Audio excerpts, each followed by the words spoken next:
very grateful. I'm trying to follow my mother's wishes as best as I can. With her having a will done, it made it a lot easier. And having funeral plans and arrangements, it's been quite a bit lighter of a burden for me. I'm very grateful for that. She had her funeral home plans paid for in advance. The cremation was paid for in advance. And she didn't want a big fuss in her passing. This is, I think, what she would want. Drinks and dancing and music. She wore many hats. For me, for some of us, she was mom. For some of you, she was Aunt Joan. For others, she was Great Aunt Joan. For some of us, she was simply Joan or dangerous mom. But to all of us, she was special. And I'd like to share a couple of short poems that she had amongst her papers when I was going through them after she passed. I didn't know that she had these papers, so it was interesting. It's kind of funny, Robin, that picture, my mother has a picture in the obituary where she was with Robin at MGM Grand in Las Vegas. And you were right, she actually had a hat. And not only did she have a hat, but that was a purple hat. Check this out. My mom's poem that she had, I don't think she wrote this, but it's one of the things amongst her papers that meant something to her that was special. So I felt I'd share this with you guys. When I'm an old woman, I shall wear purple with a red hat that doesn't go and doesn't suit me. I shall spend my pension on brandy and summer gloves, satin sandals, and have no money left for butter. I shall sit down on the pavement when I'm tired and gobble up samples in shops, press alarm bells, run my stick along public railings, and make up for the sobriety of my youth. I shall go out in my slippers in the rain. I will pick the flowers in other people's gardens, and I'll learn to spit. I can wear terrible shirts and grow more fat, eat 3 pounds of sausage at a go, or only eat pickles and bread for a week. I'll hoard pens and pencils and beer mats and things like that in boxes. But now, I must have clothes that keep me dry. I must pay my rent and not swear in the street. Set a good example for the children. I must have friends to dinner and read the paper. But maybe I ought to practice a little now, so people that know me aren't too shocked when suddenly I'm old and I start to wear purple. That's why I wore this today. My mom had a good sense of humor. I'm sure y'all are aware. Something funny that stands out to me actually is with Hannah and with Rachel and with John, and also with Beth and with Gary, who were very kind to extend their home, as with Sophie and Vince. Kind of gave her a chance to be a grandma before I could. And one of the things that was her favorite to do was to eat slowly. My mother had no idea that Hannah and John and Rachel weren't allowed to be dismissed from the table until everybody was done eating. So they begrudgingly would sit there with a smile, which is like, you know what, I will have another Brussels sprouts. So, like, it's a love-hate relationship, I'm sure she can tell you more about it. But I came across another handwritten note in my mom's effects that kind of spoke volumes to her. And it's funny because the handwritten note, what I have written here is the note that she had written on a smaller piece of paper than a business card. Her handwriting was way better than mine, and yeah, with Catholic school, I'm sure had something to do with that. But the note she wrote read, "Promise yourself to be so strong that nothing can disturb your peace of mind. To talk health, happiness, and prosperity to every person you meet. To make all your friends feel that there's something inside of them." You okay, little man? To look at the sunny side of everything and make your optimism come true. To think only the best, work only for the best, and expect only the best. To be just as enthusiastic about the success of others as you are about the success of yourself. To forget the mistakes of the past and press on to greater achievements of the future. To wear a cheerful I don't remember what the word was, to be cheerful at all times and to give every living creature you meet a smile.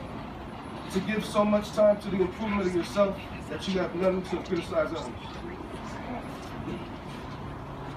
Another poem she had is called Take Time. Take time to think.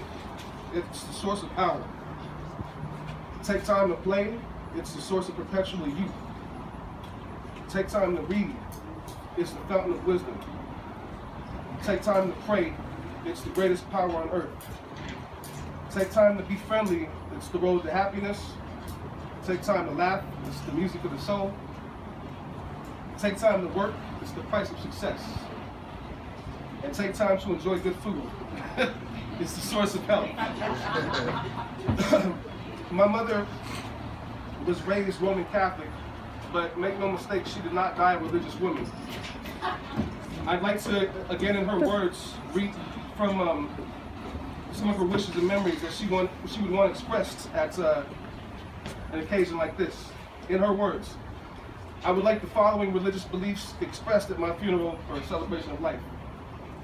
Churches and religions are examples of human failure to lead people to God. That does not mean she didn't believe in God. She just did not believe in any organized religion or any churches. That's what we're doing this here, not in the church. I don't think they would have liked what I'm going to say. I'm still going to say it. I believe God is omnipresent all around me all the time. Please treat all of life as an opportunity to love and learn from. She believed in God, just not a Christian or a Muslim one. Some of her significant accomplishments in her life were having 3 wonderful children. That's questionable with the wonderful. Having 3 children. having been a citizen of 2 great countries. My mother was born in Canada, but she was naturalized as a U.S. citizen in 1985. She served in the U.S. Army for 3 years as well, National Reserve rather. She had crossed the equator. She had seen the Southern Cross, marveled at the Northern Lights. And from early childhood through retirement, she treasured her priceless friends. One of her fondest memories was her trip to Fiji. She said she learned so much about life, about herself. She felt loved and humbled, desired, and occasionally embarrassed. She was in awe of the many beautiful island people she met and came to care for deeply. And she wanted to thank Grandma and also your mom for the company, Louise. One of the greatest inspirations of her life was her father, despite his faults, and he did have his share. He always had time to teach life skills, how to start fires, how to build a lean-to. For those of you that are under 30, a lean-to is kind of like a shelter where you have a structure already, you kind of could build something else, like a shanty or like a favela or something. How to catch fish, how to dance the waltz, the foxtrot, split wood, use tools, and also believe in things that you cannot find with your 5 senses. And he also had lifelong friends. If my mother could live her life over again, she says she would talk less and listen more. Stay in school. She started at UBC in 1964 and graduated with a Bachelor of Science in 1997 in Seattle. So a little bit of a lapse there. Took a bit of sabbatical, I guess they call that. Some of her hobbies were reading and crosswords, Sudoku puzzles, cloud watching, eating slowly. A couple of her favorite places were Montego Bay, Fiji, Honolulu, Hawaii, Kitts Beach, Vancouver. Cache Creek was growing on her. It wasn't her favorite yet. Kamloops as well. My mom's favorite flowers were gladiolas. Her favorite things were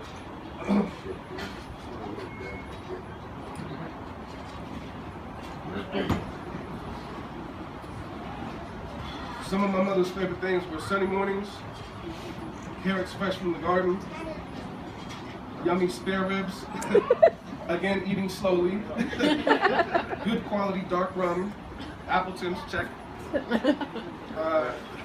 fine natural fabrics, silk, cloth, wool, linen, seeing her children smile, winning a jackpot from the casino.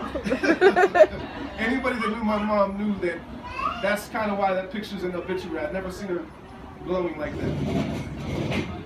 And also driving a clean car in a cozy blanket. I'm sorry about the clean car. She doesn't need that anymore. I want my family to remember me for being a lifelong learner, forgetting birthdays but always loving you, trying to give honest answers to all questions, being the best daughter, sister, mother, wife, aunts, great aunt, and friends she could be. She's still working on the grandma role, and she does. And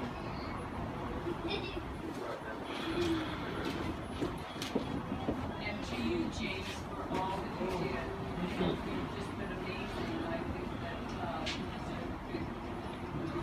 that I want to take another second out just to thank the Rawlings family for what you guys have done here in Sandbar. I can't really state it all. I mean, I remember when my mom was living with you, Hannah, and your dad in Clinton, and I was still partying, and I wasn't able to give her a place to be a grandma. And the same for you, Sophie. I remember her being able to go down there and be a grandma for Lucas and for Maya. And my sister Colleen and myself weren't stable enough to have a place for her to come and do that. And I'm forever grateful. And for you, Robin. I call you Auntie because most of my family, from my dad's side, was so scattered. I had uncles that were no blood relation, but I trusted them more than I trusted anybody else. My Uncle Eddie, for example, there's no blood relation, but I'll always refer to him as Uncle Eddie, like your Auntie Robin. You're the best friend my mom could ask for. Thank you. Now is the time that we're supposed to carry on, because she didn't want a funeral as a celebration of life. And I'll end with this poem that I came across again. It's kind of funny because it's called An Ode to Joan for 15 years. I get the Ode to Joan. I don't know anything about what it's 15 years is from. There's no author on this poem, but I still felt when I read it, it was almost like she had it set out for this to be said the last at her celebration. So if I could change the world around and count the stars above, I might begin to share with you the Joan we knew and loved. But that belongs to all the things which I myself can't do, so in my space within her life, what can I share with you? Joan was stable, kind, and true. She always knew just what to do. The calming influence exudes can lift and brighten darker moods. A perfect phrase, yet always free, was there for all who asked if she. A smile, a hand, a loving heart, are memories that don't depart. And so for us who have gathered here, let us honor Joan's years and share our time with little fuss, counting blessings she's given us. Thank you.